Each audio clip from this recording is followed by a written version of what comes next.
तुम्ही सर्व सांगलीकरांना आश्वस्त करावं की तुमची बदली कुठल्याही नेत्यांनी आम्ही केलेली नाही. महत्वाचं आहे साहेब, काय म्हणजे सांगलीतली लोक आमच्याकडे असं तिरक्याला धरून बघायला जातात. का बदली केला पण तसं काय नाही आहे. साहेबांच्या पुढच्या काही धोरण आहेत, साहेबांची काही गोष्टी आहेत, त्या गोष्टी अचीव करायसाठी साहेबांनी आपली बदली करून घेतल्या मी म्हणणार नाही आहे. पण असे चक्र आहे की त्या चक्रात साहेब अडकले आणि साहेब आता अमरावतीला शिव म्हणून चालतात. साहेब तुम्हाला शुभेच्छा आमच्याकडनं कायमच असतील. फक्त जाधवराजा एक सांगतो की साहेबांनी एका पिक्चरची आठवण करून दिली, पिक्चरची ना, मी मुन्नाबा एमबीबीएसची करून देतो साहेब. संजय दत्त सगळ्यांना चांगलं काम करणारा मिठी मार्ग माझी इच्छा आहे तुम्हाला गळाबेरी घ्यायची.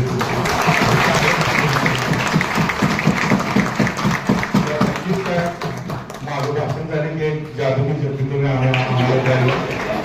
आणि आम्ही आज सगळ्या पक्षाचे नेते आहेत, गटनेते आहेत, एक ठराव आम्ही आज करून ठेवतो की साहेब तुमची बदली आम्ही रद्द करतोय. आपल्याला सगळे कर्मचारी आहेत, ते सदस्य आहेत, अधिकारी आहेत, सांगलीला चांगली करण्यासाठी आपल्या मनात एक जिद्द आणा की आपल्याला सांगली चांगली करायची आहे. आणि भविष्यात इथे अधिकारी येतील, थांबतील, मोठे मोठे काम करतील, सांगलीला चांगली करतील, हे मला 100% माहित आहे. तसं महापौरांनी आता सांगितलं की तुम्ही बदली करून घेतला, कोणी दबाव टाकला की कोणी तुम्हाला चॉईस दिला की बदली करून घ्या, नाही तर कॉम्प्रोमाइज करा.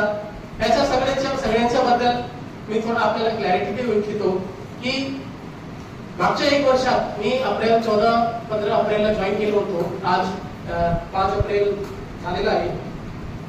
मागच्या 1 वर्षात मला माननीय मुख्यमंत्री महोदय, माननीय पालकमंत्री महोदय, माननीय इकडचे आमदार, माननीय खासदार, सगळे पदाधिकाऱ्यांच्या भरपूर सपोर्ट दिला. माननीय पालकमंत्री महोदयांनी आजपर्यंत मला कुठलीही काम चुकीचे सांगितलं नाही, कुठलीही काम असं नाही सांगितलं जे माझा आयडियोलॉजीच्या विपरीत जात होतं. त्यांनी मला सांगितलं आयुष्यात बघून घ्या, पण त्याच्या पुढे काहीच नाहीये, तुम्हाला करावंच लागेल. किंवा कुठले माननीय आमदार असू द्या, कुठले माननीय खासदार असू द्या, कुणी आजपर्यंत मला असं काही सांगितलं नाही. त्यामुळे मी इथे 1 वर्ष धाडसीपणे काम करू शकलो. वर्ण खाली पण सत्ता सगळी एकाच पक्षाची आहे, तर साहजिकच आहे साहेब, विरोधकांना भीती पडणार. तरी सुद्धा साहेब तुम्ही मला मनाशी सांगितला साहेब तुमची भूमिका महत्वाची आहे विरोधक म्हणून. तर तुम्ही भूमिका बजावत असताना साहेब कामाच्या दृष्टिकोनातून कामं पण घेऊन जावा, तर असं सांगणारा एकमेव आयुक्त मध्ये साहेब तुम्ही. तर मी या ठिकाणी दिलगिरी व्यक्त करतो. सभागृहामध्ये आम्ही बोलत असताना आमच्याकडून काही शब्द अपशब्द झाले असतील तुमच्या बाबतीत, तर खरोखर मनापासून मी माफी मागतो. आणि येणाऱ्या भविष्यात ईश्वरच्या मी एवढी प्रार्थना करतो तुम्हाला देवाला काही सुद्धा कमी पडू देऊ नये.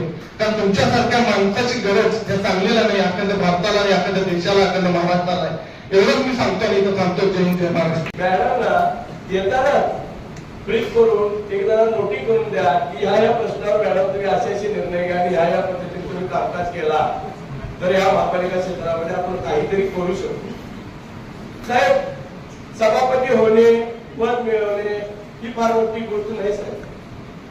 ज्या आपल्या कालावधीने जी आपल्याला संधी दिलेली आहे, ज्यांनी आपल्याला विश्वास ठेवून संधी दिली आहे, त्यांच्याप्रती विश्वास राखून आपल्याला या सांगली शहरासाठी काहीतरी वेगळं करायचं आहे. आणि काहीतरी आपण करून दाखवू शकलो तरच आपण त्या पदाला शोभेचं काम केलं असं. तर साहेब, माझी ती काम करण्याची इच्छा आहे. तुम्हाला मी बोललो साहेब, बजेटमध्ये आपण क्रीडा क्षेत्रासाठी साहेब आपण तरतूद करूया. आम्ही क्रीडा क्षेत्रातली माणसं आहे. तुम्ही त्या गोष्टीला तात्काळ होकार दिला आणि आजपर्यंत केव्हाही बजेटला क्रीडा क्षेत्रासाठी एवढी तरतूद झाली, कमी तरतुदीला तुम्ही साहेब मान्यता दिली. जे चांगलं आहे ते तुम्ही साहेब कायम चांगलंच म्हटला.